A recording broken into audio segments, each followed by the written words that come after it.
Olá, começa agora mais um Documento Rio Preto, programa que você já sabe é produzido em parceria com o jornalista e documentarista Fernando Marques. E no programa de hoje, gente, vamos falar de comércio, indústria e tradição. Sabemos que Rio Preto aí é um berço do comércio regional, referência, e assim como na semana passada, vamos falar sobre inaugurações, também sobre empresas que fizeram sucesso e já fecharam, e o Fernando trouxe material aí pra gente, né? A gente, na verdade foi assim, eu fiz a minha coluna no Diário da Região, né, que tem todo domingo, sai, sobre os bares, né? Aí eu que boto os bares, o povo fica louco, né? Começa a lembrar, outro, tal, e outro, aquele bar, aquele outro, e agora unanimidade, né? Unanimidade na cidade, assim, se fosse pegar de 50 anos pra cá, a maior unanimidade de todos eles foi a Salada Paulista. Não tem quem não tem saudade da Salada Paulista. Eu tenho três, assim. Tenho três que eu tenho saudade tremenda. Um deles era muito importante para a cidade, é uma pena que fechou, que era o Beira Rio, porque ele era o primeiro bar na entrada da cidade, na Avenida Mogi de Onça, e as pessoas chegavam em final de ano, época de Natal, Ano Novo, quem era daqui, que vinha visitar, que estava morando fora, ia para o Beira Rio ver os amigos antigos. Era o lugar de concentração. E também, depois, só que Salada já era centro da cidade, já depois se tornou calçadão, né? Já, que mais? O bar Santo Antônio era pequeno, né? Um barzinho pequenininho, também tem muita história, pequenininho, que mais? De falar, Superpão era padaria de dia, só de tardezinha, que era um ponto de... né, bebuns, a gente pode dizer ali, né? As mulheres entravam no meio das mesas para pegar pão. Hoje é um negócio inadmissível. Hoje, acho que nem pode vender mais, as padarias, acho que nem colocam mais mesas dentro. Que eram mesas mesmo. Para não juntar a bebaiada. Para não juntar a bebaiada, porque o superpão foi demais, né? Pão quente, superpão. Aliás, vou fazer uma matéria sobre isso, a rota do pão, né, que a gente fala. Mas então, a gente falando dos bares, aí todo mundo, nossa, Salada Paulista. Aí eu recebi no meu WhatsApp um pequeno... Eu nem lembrava que eu tinha gravado, acho que foi o Diário da Região que fez, que iria fechar. Essa semana eu tô lá, o rapaz que trabalha em frente ao meu escritório lá, o Brasa, trabalha no estacionamento em frente, mandou o vídeo, falou, tem um vídeo que tem você lá. Eu não lembrava que eu tinha gravado isso. Foi 2017, né? 2017, eu não lembrava que tinha gravado isso. Aí as pessoas falam, mas por que vocês falam de Salada Paulista assim? Porque tem gente que vem pra cá de 10 anos pra cá, viu aquilo lá, já aqueles balcões novos, tudo. É que as pessoas não entendem que a Salada Paulista foi o primeiro ponto de ônibus da cidade. Os ônibus chegavam de fora, era o ponto que parava. É assim, eram poucos ônibus, né, gente? Vinha um ônibus da cidadezinha do lado. Não tinha, as cidades já foram fundadas. O que tinha de ônibus aqui? Jaboticabal, né, que vinha. Não vinha muito ônibus de fora para cá. As cidades mais da região parava ali em frente porque não existia uma rodoviária. Também depois... Era a praça, que era a Dom José Marcons. Era a Praça Dom José Marcons, que é verdade, era a Praça Dom José Marcons. Não tinha ainda correio, não era ali. Porque o correio era lá na esquina da Marechal com a Bernardino, onde é hoje o estacionamento do Bradesco ali. Ali era o correio. Depois que o correio foi para lá, porque na esquina era a cadeia. Onde é o correio hoje? Onde é o correio, ali tinha ali tinha o Términos Hotel, do lado foi feito o correio, que tinha a cadeiazinha pequenininha. Aí a cadeia foi construída lá embaixo, e ali foi, lá embaixo, que eu tinha na delegado, onde é a delegacia regional hoje, delegado com a general, né, com a general, aí ali foi transformado, então, em correio.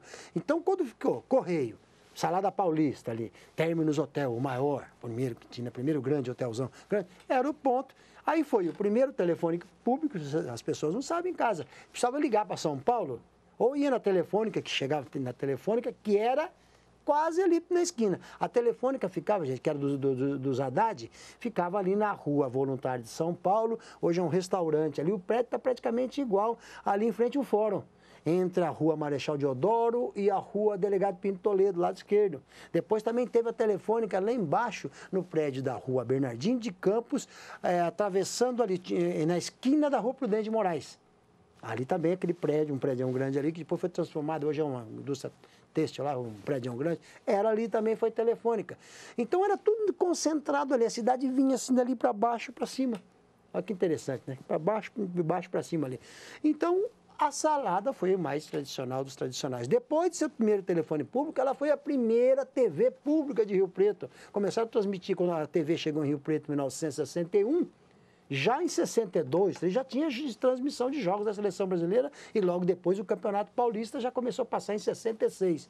Toda aquela aglomeração em frente, lá dentro, para ver a TV, a única TV que tinha na cidade para assistir jogo. Então a gente, para abrir o nosso programa, vamos ver um belo doc, né? Um doc que foi feito pelo pessoal da Unilago, um doc que foi feito, acho que um TCC, e que se confunde com a gente aqui, porque todas as pessoas que estão aí, que estão no doc, trabalham hoje aqui na TV Câmara. Na verdade, a autora também era estagiária aqui, que é a Joyce Cremonese, está hoje no SBT. E o Marcão, que está aqui, o André, o Máximo, Wagner. todos participaram, o Wagner, o Oséias, que está aqui Oséias também participou. Então, o pessoal que trabalhou hoje aqui, tudo está no DOC, às vezes se confunde até. E o DOC, eu ajudei muito na época, já estava no arquivo público, e eles também pegaram aqui na TV Câmara. Vamos ver esse DOC, que é uma delícia a gente ver. Até o seu Dutra falando, o seu Dutra Mulatti, que foi o homem que era filho do dono primeiro, depois ele ficou até morrer lá dentro, né? Seu Dutra é uma pessoa bacana, e ele tem o depoimento dele um pouquinho antes da sua morte. Olha que bacana, né? Vamos ver aí. Maravilha, vamos lá, gente.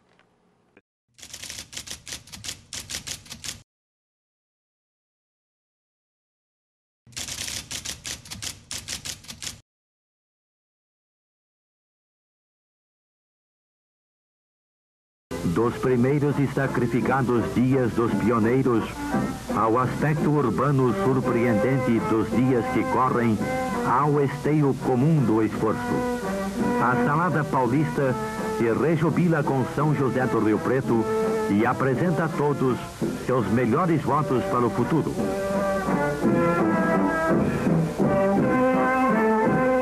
Se ela ficou um pouco esquecida, às vezes não tão esquecida, especialmente se for falar do lado negativo. Sempre uma forma de brincar, mas não, ela não é esquecida. Ela é sempre muito bem lembrada. A Salada Paulista, ela era mais popular do que é hoje. Hoje ela está um pouquinho assim, mais numa classe, vamos dizer, um pouquinho melhor.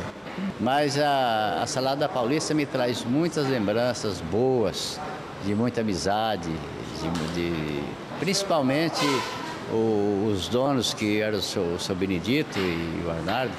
E isso aí marcou muito pra gente.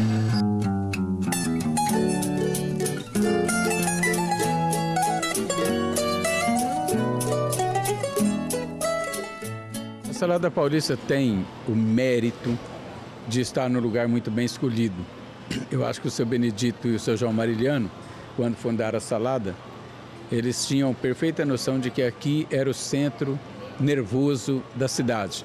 Afinal de contas, aqui do lado praticamente funcionava o Café Pim, que era onde também aportava todos os homens de negócios, políticos e, claro, os aventureiros, e aqueles que gostam de andar todo o dia inteiro, os marreteiros, biscateiros, estavam tudo aqui em volta. Então a Salada Paulista, ela conseguiu aglutinar esse pessoal e principalmente à noite, porque a salada funcionava 24 horas. Então, quando a cidade ia dormir a partir das 9, 10 horas da noite, a Salada Paulista se tornava um ponto de encontro, um ponto de onde as pessoas vinham, saindo dos bailes, saindo dos clubes, os boêmios, então tudo girava aqui dentro da Salada Paulista. Naquela mesa ele sentava sempre e me dizia sempre o que é viver melhor.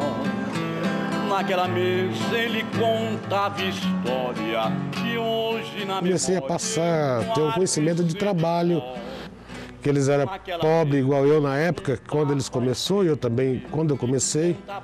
Hoje eu vou dizer que eu estou bem de situação, mas eu dependo de mim, a gente depende só do trabalho da gente. Eu engraxei sapato até 20 anos de idade e nesse inteirinho, ao chegar próximo dos 20 anos, também fui aprendendo a profissão de alfaiate. E o fato de eu ser engraxate foi um motivo muito bom. Por quê? Porque engraxei sapato de tudo quanto é gente importante de Rio Preto. E depois fui morar em São Paulo. E lá em São Paulo eu frequentava um estabelecimento denominado Salada Paulista, que ela ficava na rua Dom José de Barros, depois ela mudou para 24 de Maio e depois mudou para a Avenida Ipiranga. Bom, mas isso tudo não importa. O que importa é que eu vim para Rio Preto em função do falecimento do meu pai. E estando aqui em Rio Preto, ainda continuei trabalhando de alfaiate e fiquei sabendo que o prefeito ia construir um abrigo de ônibus em frente à igreja, aquela outra igreja, aquela igreja bonita, né? Não estou falando que essa é feia, mas que a outra era bonita, era. E com essa amizade de engraxar sapato, eu fiz uma espécie de pesquisa. Conversei com o Filadelfo Gouveia Neto se era verdade que ia construir um abrigo para ônibus. E ele me confirmou que sim, que se dependesse de eu abrir o barzinho por causa do abrigo, que dentro de 30, 60 dias estava pronto. E como de fato isso ocorreu. E ele inaugurou a Salada Paulista. Quem gostava muito de falar coisas engraçadas era o seu João, sabe? O seu João Mariliano, o sócio. Gente muito bom. Nós fomos 18 anos sócio, com um rascunho, para fazer o contato, não fizemos. Foi quando eu adquiri a parte dele, a parte comercial e depois, posteriormente, a parte do prédio. E hoje é nossa, né? Então uniu as três forças. A minha era maior, vencer na vida. Meu tio já economicamente já estava bem. Esse senhor João Mariliano também estava muito bem. Mas nasceu o estabelecimento. Não fale dessa mulher perto de mim. Não fale pra não pintar minha cor. Já fui moço, já gostei da mocidade. Se me lembro dela, me dá saudade. Muita saudade mesmo. Isso nos traz a um tempo, parece que remoto, mas não é não. O tempo passa muito depressa, né, senhor? Passa o senhor que aqui está mais já meio século, mais de 50 anos, 60 anos por aqui, né? Jovem ainda, e nós éramos jovens. E hoje, mas graças a Deus ainda estamos aqui para contar uma história, né? Que vivenciamos, e o senhor no comando de todos esses anos aqui no comando dessa maravilha, desse marco, uma das maravilhas de Rio Preto também, que eu considero uma das maravilhas de Rio Preto, né? Então, estamos aqui reverenciando esse local que nos deu muita alegria, muitas saudades. Boemia, aqui me tens de regresso. Chitãozinho Chororó frequentava lá. Nós cansamos de atender ele nas altas madrugadas, quando ele chegava do circo, quando chegava do trabalho deles, eles se encontravam lá. Isso foi muitas e muitas vezes, muitas noites que eles fizeram isso na época. Ele falava, hoje eu trabalhei no circo tal, na cidade tal, deu 2 sessões. O outro falava, hoje eu trabalhei em cidade tal, no circo tal, mas choveu, não fiz nada, tô durinho, não arrumei nada. Aí falava pro seu Benedito da pizza, depois eu pago, viu, seu Benedito? Essas histórias, assim. Então era muito engraçado. Novamente partiu daqui tão contente, por que razão quer voltar? Acontece que a mulher que floriu seu caminho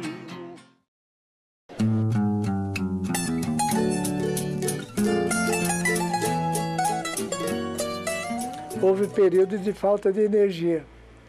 E com essa falta de energia, que eu não sei se durou 1 ano ou 2 anos, demorou um bom tempo, você já pensou uma cidade, ou melhor dizendo, um estabelecimento desse ramo de alimentação não ter energia elétrica?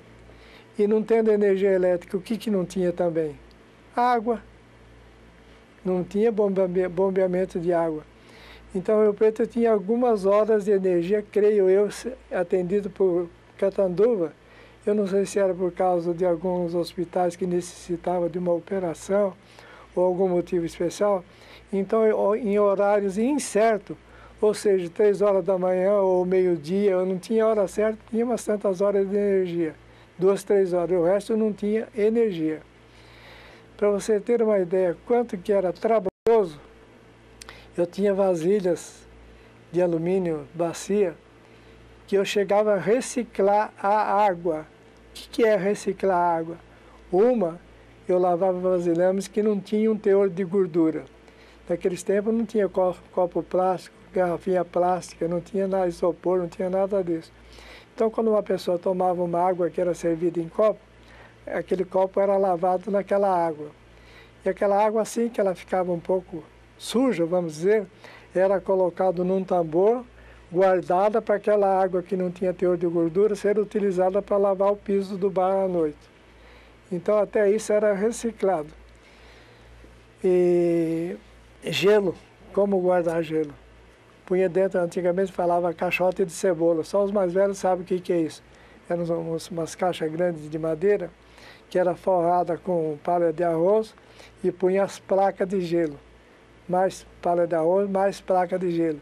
E assim você tinha o gelo guardado, como ainda acontece hoje em dia, em alguma festa, acho que ainda usa esse método.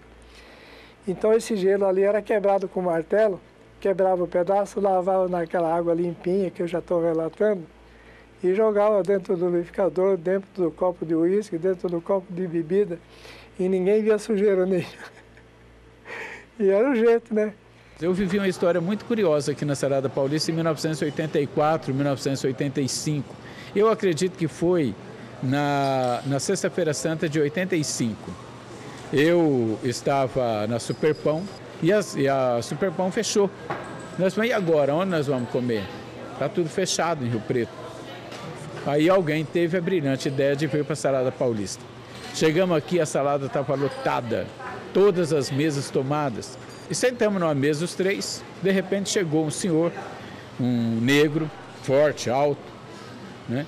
Chegou e pediu licença, pediu se podia sentar na nossa mesa, nós deixamos ele sentar. Eu olhei para ele, né? Eu tenho memória fotográfica muito boa. Aí eu disse, olha, eu conheço o senhor, só que eu não sei de onde. Aí o outro também já virou, eu também, o senhor não me é estranho. Eu falei, vamos ver se vocês conseguem se lembrar de mim. Eu fui jogador de futebol. Aí não deu outra. Era o Brito, zagueiro da seleção brasileira de 1970, tricampeão do mundo na Copa do Mundo do México. E aí nós começamos a conversar com ele. Foi para a gente um privilégio você estar almoçando, né, numa Sexta-feira Santa em São José do Rio Preto com o tricampeão mundial.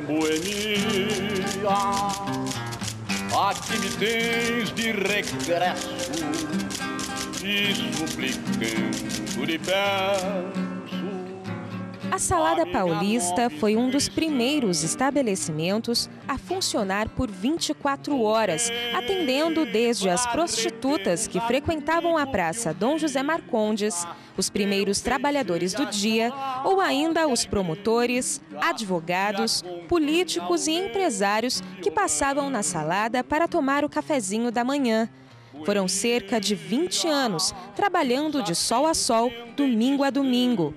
Um espaço democrático que ultrapassou décadas, marcou época e ainda permanece resistindo ao tempo, mas preservando a sua tradição e suas histórias. Não, a Salada Paulista ela vai ficar toda a vida, né, na nossa lembrança, né? Porque quem está aqui há 54 anos, né, trabalhando aqui, na verdade eu estou aqui desde 1936, eu trabalho aqui nessas portas. Então você tem que guardar mesmo, porque eu passei a minha vida aqui trabalhando, sempre trabalhando. Isso é uma história. Eu fico até lembrando daquele tempo, poxa vida, chovia, a gente estava a pé, chegava na rádio molhado, chegava aqui e às vezes esperava um pouquinho, mas não podia ficar muito tempo porque a hora não parava. E tinha que correr lá para cima, lá perto da Santa Casa, que é a Rádio Rio Preto, né? E então isso é história, isso que a gente nunca mais apaga da mente da gente. Foi tudo.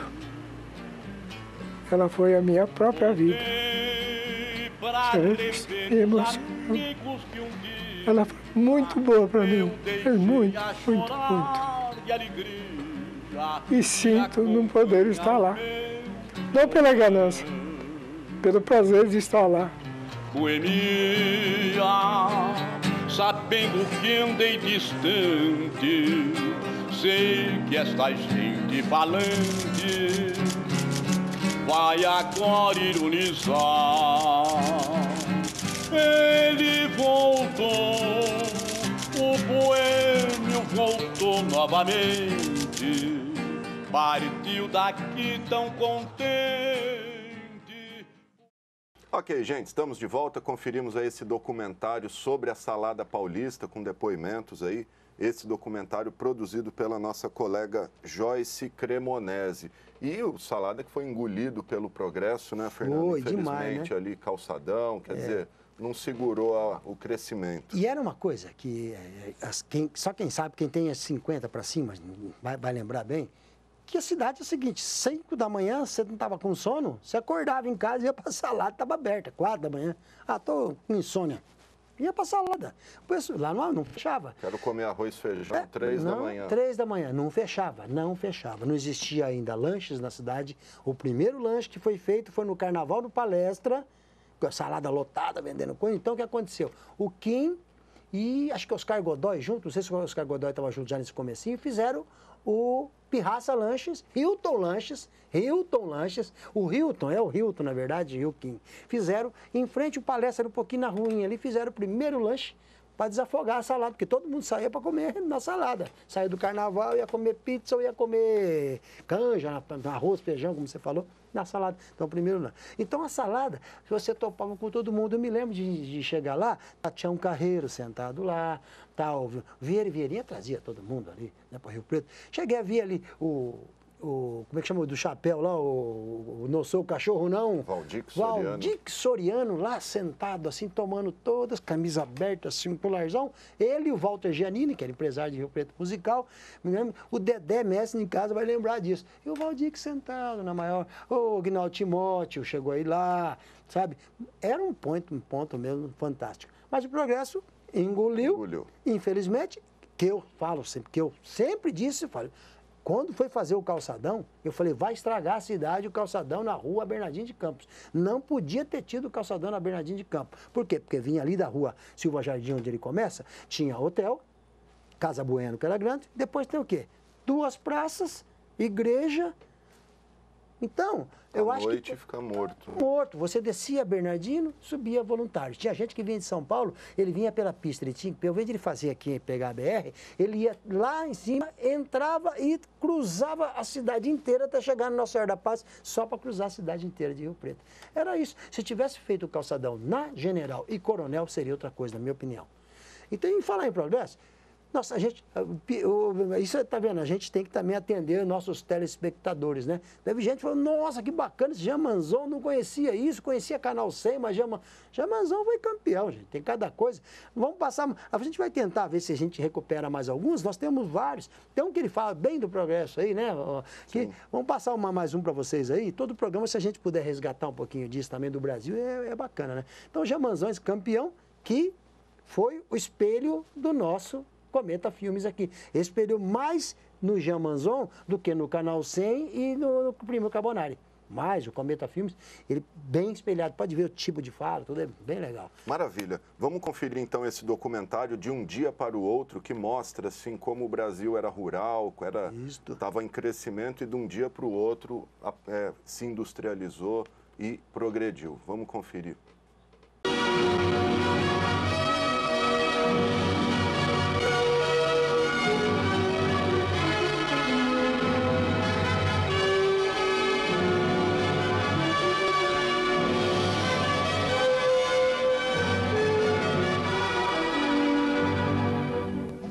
Antes da industrialização do Brasil, a junta de bois que puxava lentamente as nossas riquezas.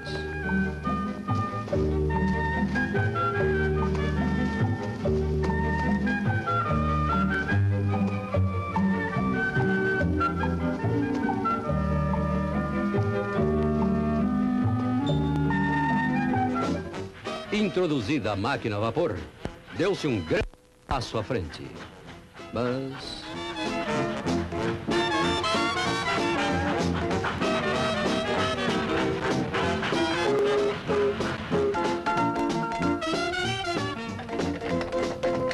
Alô?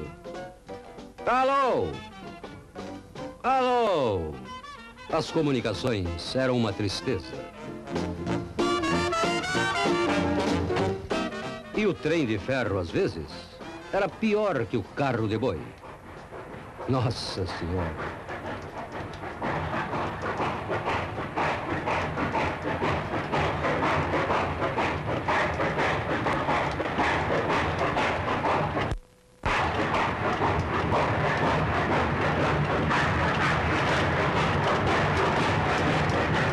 E o bonde, dizia Noel Rosa, que parece uma carroça. Coisa nossa, coisa nossa.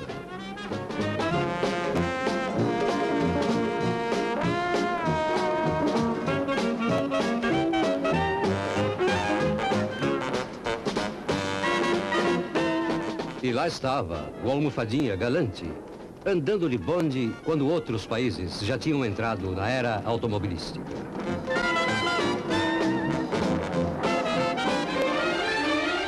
Sim, antes já existiam fábricas, mas as condições de trabalho eram, em geral, melancólicas.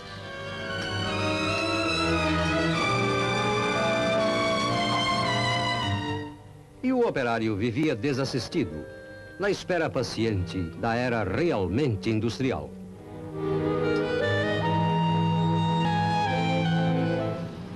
E a população crescia. E também os problemas cresciam.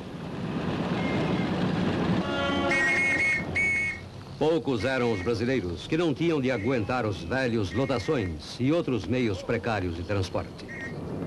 Não era mole, não.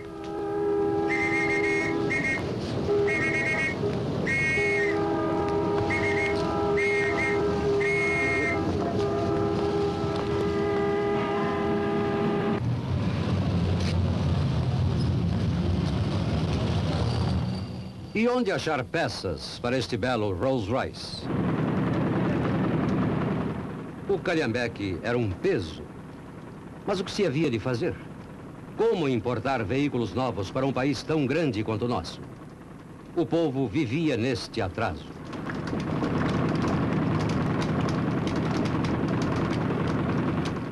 Poucas indústrias, poucos impostos. As estradas tinham de ser também poucas e péssimas.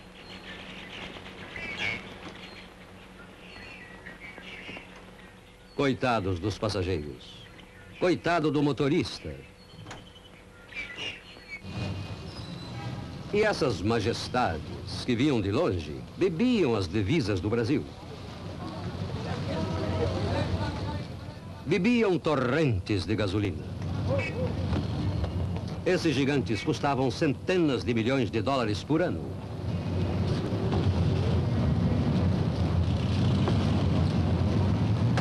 Era isto. A evasão de divisas nos empurrava para trás. Sim, a transformação foi empolgante e repentina, como quem passa do preto e branco ao colorido. O brasileiro passou de um dia para o outro a fabricar os seus automóveis, dando a todo mundo a mais bela prova da sua vitalidade.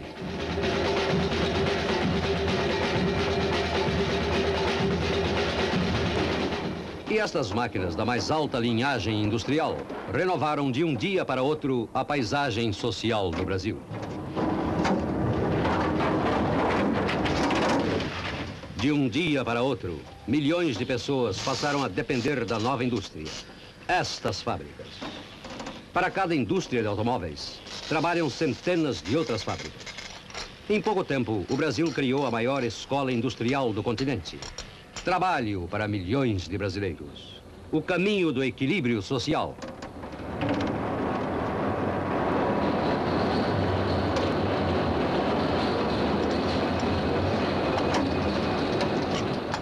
E de um dia para outro, aquilo que não parecia possível aconteceu plenamente. Carros 100% brasileiros, da primeira à última peça, compõem um cântico de justo orgulho para a nossa terra.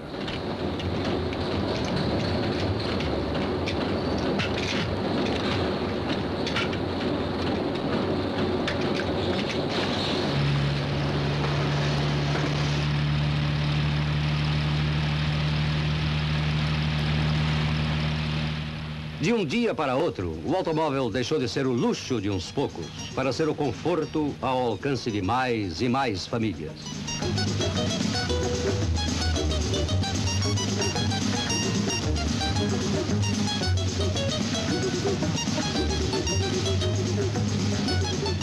De um dia para outro, sumiram os calhambeques. Os impostos das novas indústrias ajudaram a cobrir de asfalto as estradas e rasgaram novos caminhos por todo o país.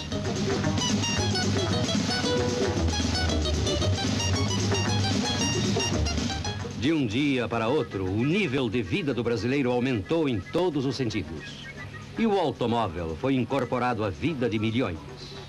Centenas de famílias atingem diariamente este nível de vida. E elas compram um automóvel.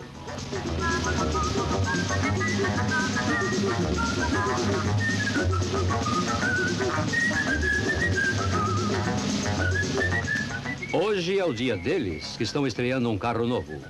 Amanhã pode ser o seu dia, você que ainda não tem automóvel. A indústria automobilística está criando riquezas em todo o país, aumentando dia a dia o seu poder aquisitivo.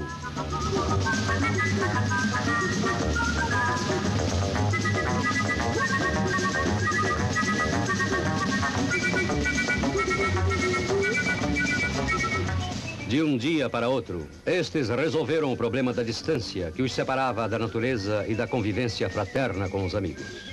Pois essa é a maneira mais brasileira de viver.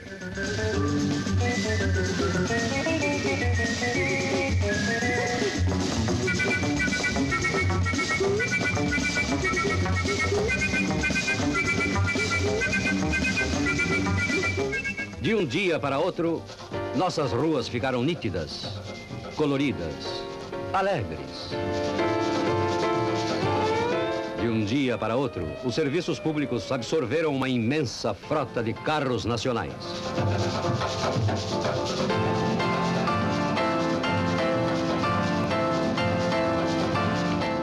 E a população continua a crescer, exigindo mais trabalho, mais conforto, vida melhor.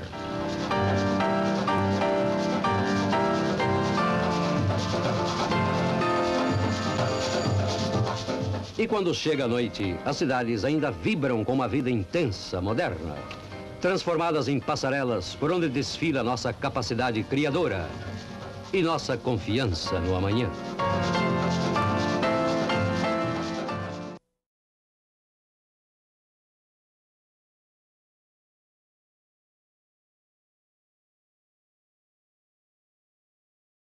Ok, gente, estamos de volta. Conferimos aí De um Dia para o Outro, de Jean Manzon, que mostra o progresso, a evolução, a industrialização do Brasil. E dando sequência ao programa de hoje, vamos voltar aí à questão dos comércios, do progresso, vamos mostrar algumas inaugurações, como a gente mostrou a semana passada, várias inaugurações de obras e comércios, indústrias em Rio Preto. Temos várias ainda, né, para a gente mostrar. Hoje nós temos aí uma bacana. Tem uma que a gente está ensaiando, mas faz tempo, hein? Desde o ano passado, estamos ensaiando passar, que é a inauguração da Pepsi Cola. Quando a Pepsi Cola chegou em Rio Preto, foi lá em cima, perto do lado do boiadeiro, como é que chama, do transportadora boiadeiro ali, boiadeiro, que é hoje pertinho do arquivo público. Ali era Pepsi Cola lá em cima, sabe? Perto da Circular Santa Luzia, um prédio enorme que foi feito lá.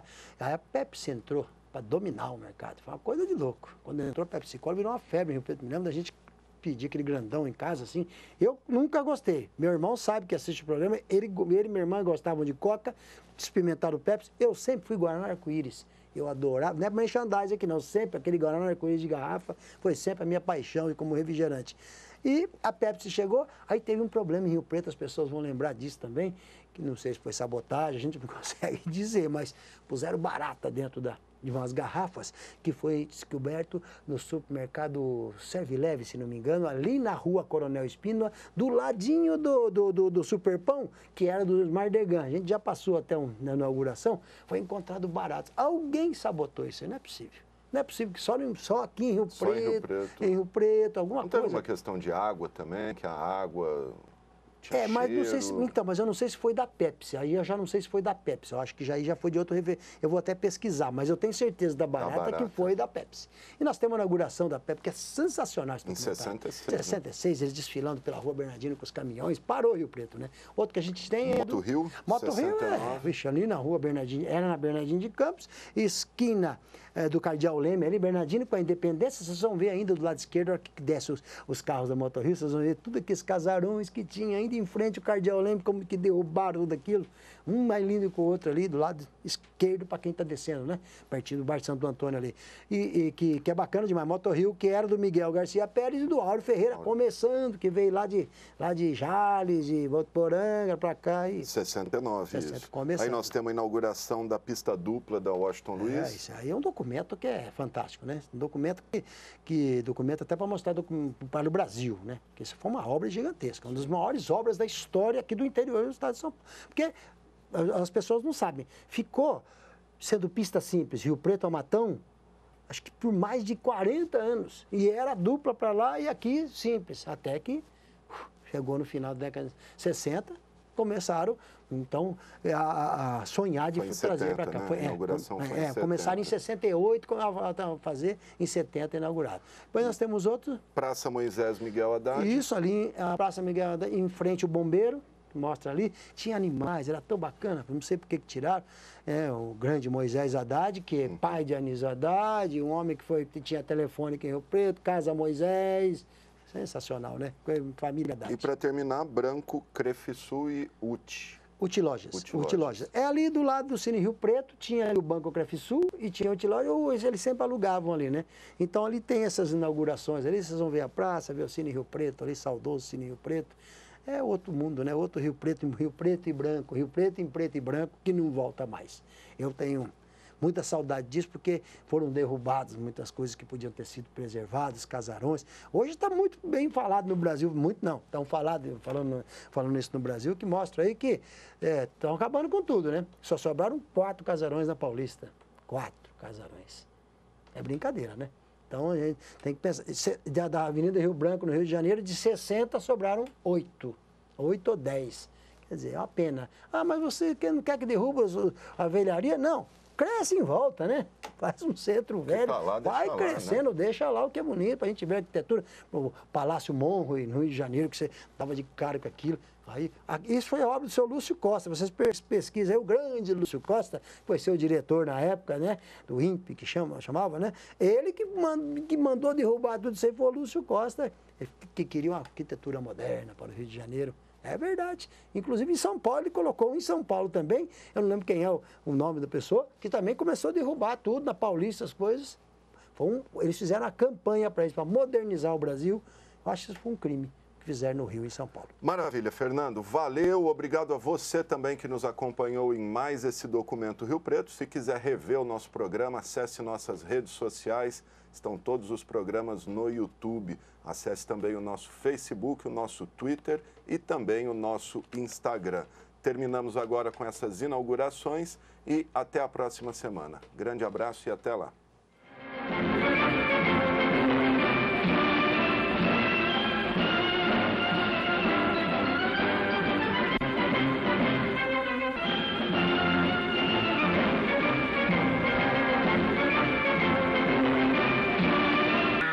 As novas instalações da Moto Rio, Companhia Rio-Pretense de Automóveis, foram abertas com desfile de carros da General Motors do Brasil S.A. e com a presença de autoridades. Coube ao senhor Rogério Selvo, diretor da General Motors do Brasil, e ao prefeito municipal inaugurarem a nova sede da Moto Rio, que o monsenhor Lei Benítez de Castro abençoou.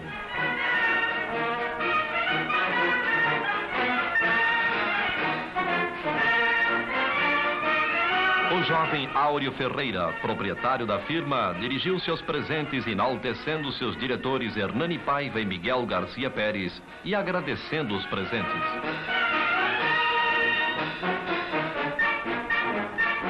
Entre as autoridades, os diretores da General Motors do Brasil manifestam o contentamento de entregarem a nova revendedora rio-pretense a jovens dinâmicos como Áureo Ferreira, Hernani e Miguel.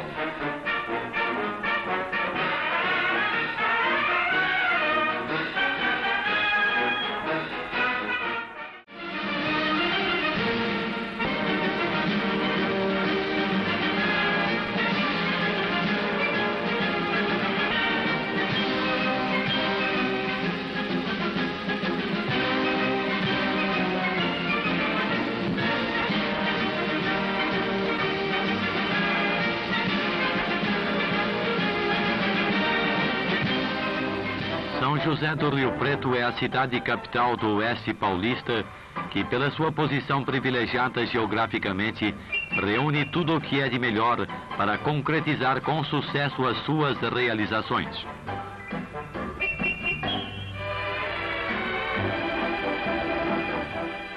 A remodelação da sinalização do serviço de trânsito da bela metrópole é uma simpática colaboração da Companhia Refrigerante São Judas Tadeu, fabricante da gostosa Pepsi Cola.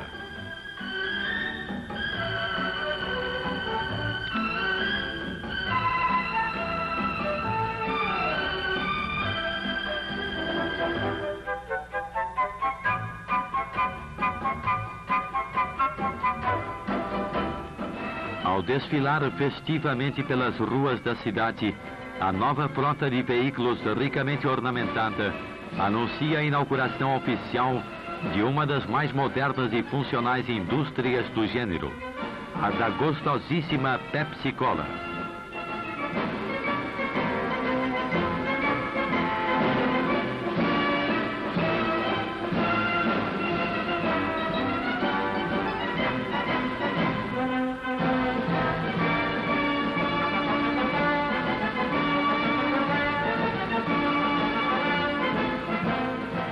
Com a presença do prefeito municipal e demais autoridades civis, militares e eclesiásticas, Miss Brasil corta a fita simbólica de inauguração.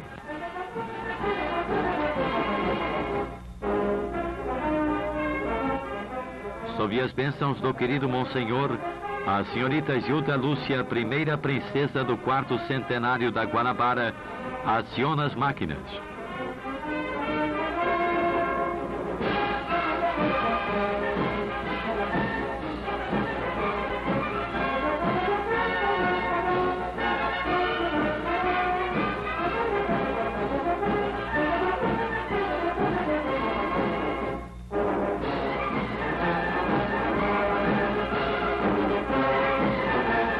Representantes da Assembleia Legislativa Estadual e Federal, o Dr. Jorge Cury e o Dr. Maurício Goulart, entre os presentes, saboreiam as primeiras gostosíssimas Pepsi Cola rio-pretenses.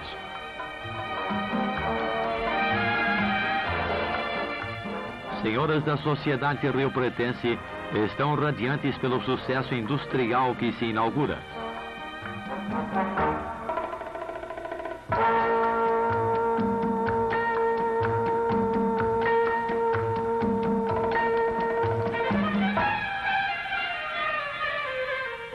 A presença da primeira princesa da Guanabara no coquetel Pepsi Cola nos salões do Jockey Club dá um colorido todo especial.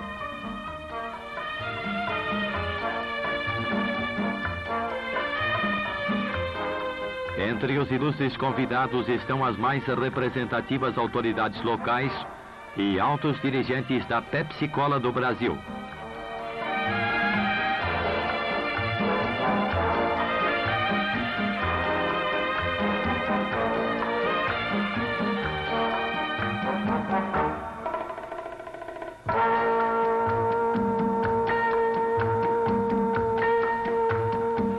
Preto Automóvel Clube, as encantadoras jovens princesas normalistas rio-pretenses recepcionam as duas beldades brasileiras. Miss Brasil, com sua formosura e beleza, desfila prestigiando a festa das normalistas e a inauguração oficial da Pepsi Cola.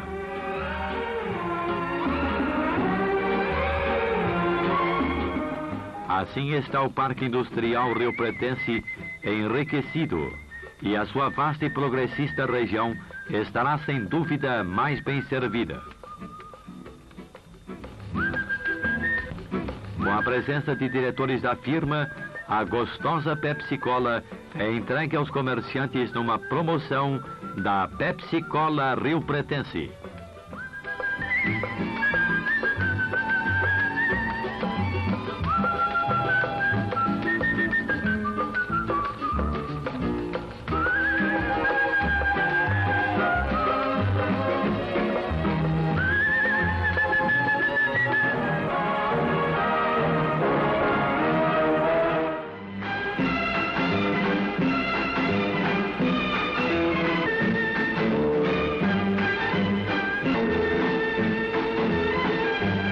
governador Laudo Natel, o secretário da Justiça e do Governo prestigiaram São José do Rio Preto, comparecendo à inauguração da Avenida dos Estudantes. O governador, ao lado do prefeito Adail Vetorazzo, descerrou a placa da majestosa avenida que liga a cidade a Via Washington Luiz.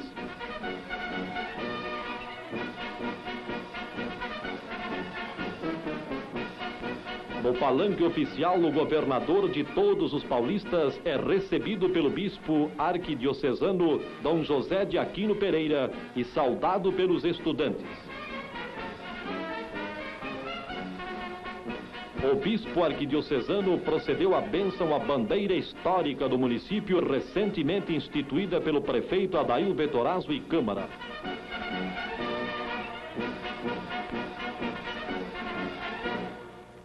Ela está sendo hasteada pela primeira vez ao lado do pavilhão nacional e paulista e saudada pelas vozes jovens do coral estudantil.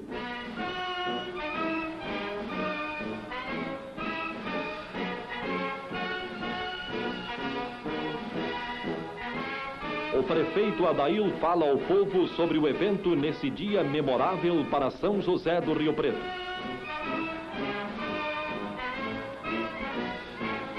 O governador Laudo Natel e seus assessores foram recepcionados pelo doutor Eduardo Ferreira Fontes na abertura da 10ª Exposição de Animais e Produtos Derivados, onde tremularam o pavilhão nacional e a bandeira do Sindicato Rural.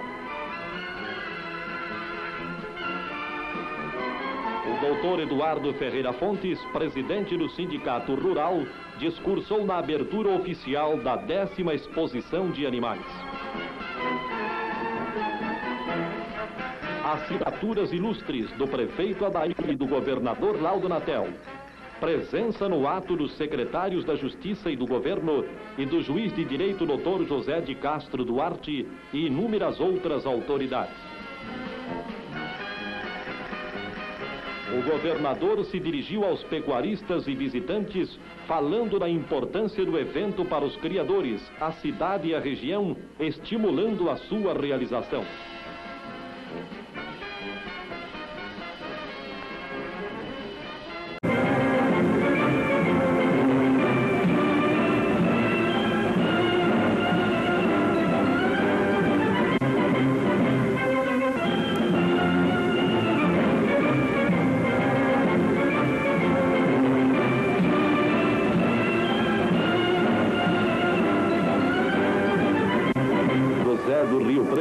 Cidade com destino de centro regional, por ocasião da inauguração da Praça Moisés Miguel Haddad. Chegando para a inauguração da Praça Moisés Miguel Haddad, o prefeito Adail Vetorazzo e esposa, Anise Beni Haddad, Valdemar e Isabel Haddad Aidar, autoridades e povo.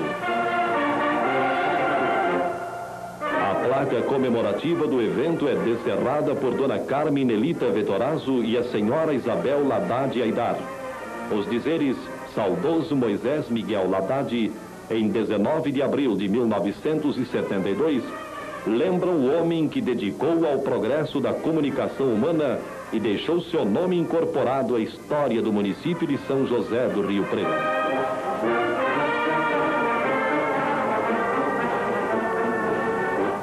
O vereador Dr. José Jorge Júnior justifica o projeto de sua autoria, que homenageou o fundador da Companhia Telefônica Rio Preto, Moisés Miguel Haddad, com a denominação da nova praça.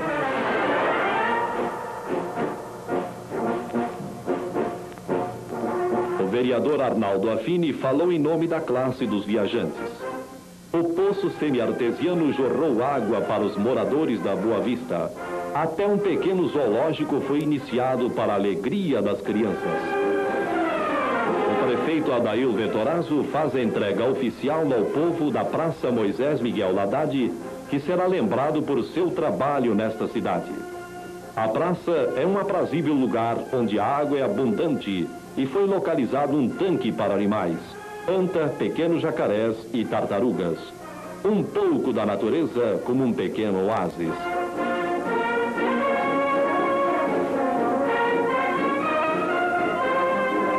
O Monsenhor Anísio Haddad, notável filho de Rio Preto e do ilustre homenageado, agradeceu em nome de toda a família Haddad.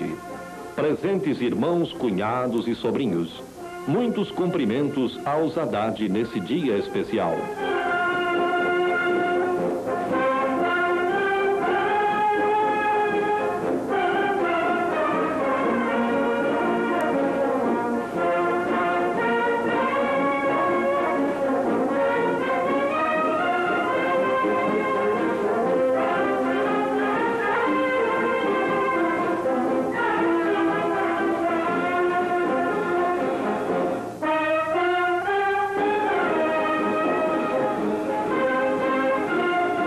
Diretores do Rio Preto Automóvel Clube e do Rio Preto Esporte Clube prestigiaram com suas presenças o seu dinâmico presidente, Sr. Anísio Haddad, e seus familiares.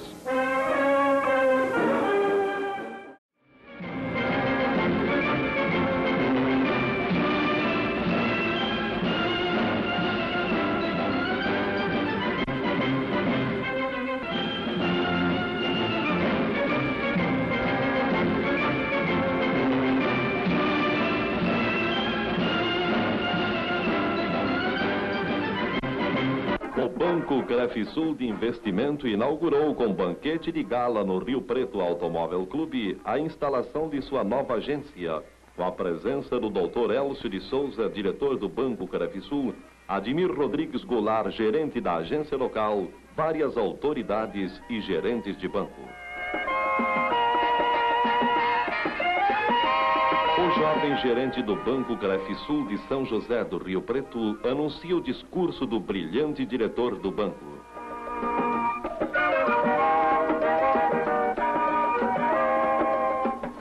O Dr. Elcio de Souza falou do destaque dos investimentos da associação do Crefisul com a Continental Bank de Chicago a uma interessada pleiade de homens de negócios que terão nas novas, amplas e funcionais instalações da agência Crefisul local com maiores facilidades.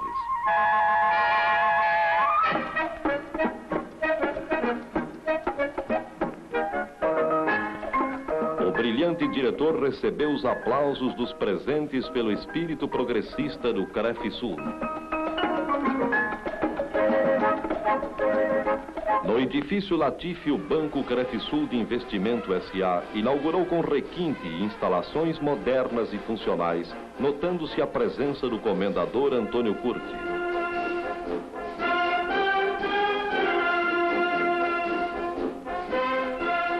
Usou a palavra o Dr. Valdomiro de Gobi, gerente do Departamento de Vendas do Interior, que enalteceu o trabalho do jovem gerente Goulart.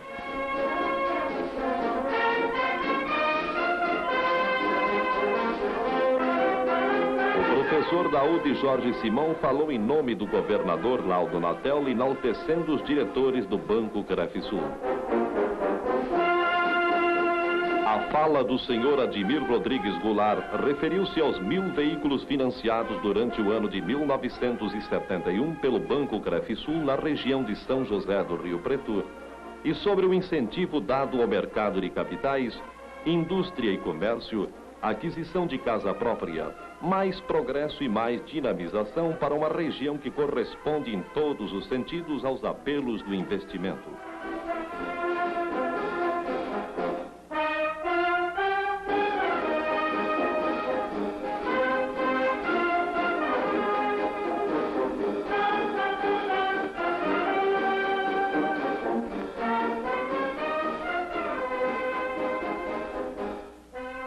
Ao lado do Cine Rio Preto, a UTI Lojas inaugurou mais uma casa comercial.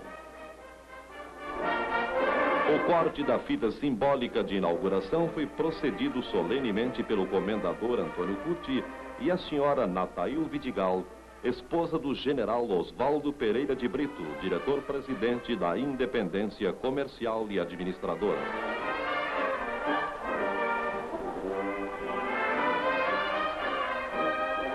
Em nome da igreja, o padre Agenor procede à bênção às novas instalações de UTI Lojas.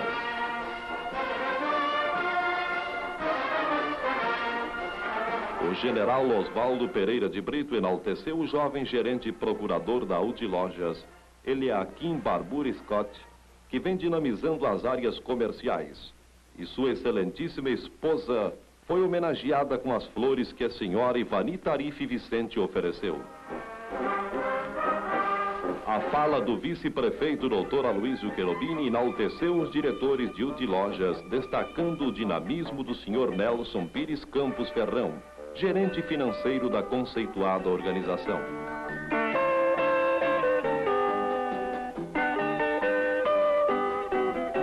Coube ao Sr. José Roberto Francisco, diretor de vendas da organização, lembrar a colaboração do Sr. Carlos Roberto e Alcides Vicente junto à Cedicla, comercial de eletrodomésticos.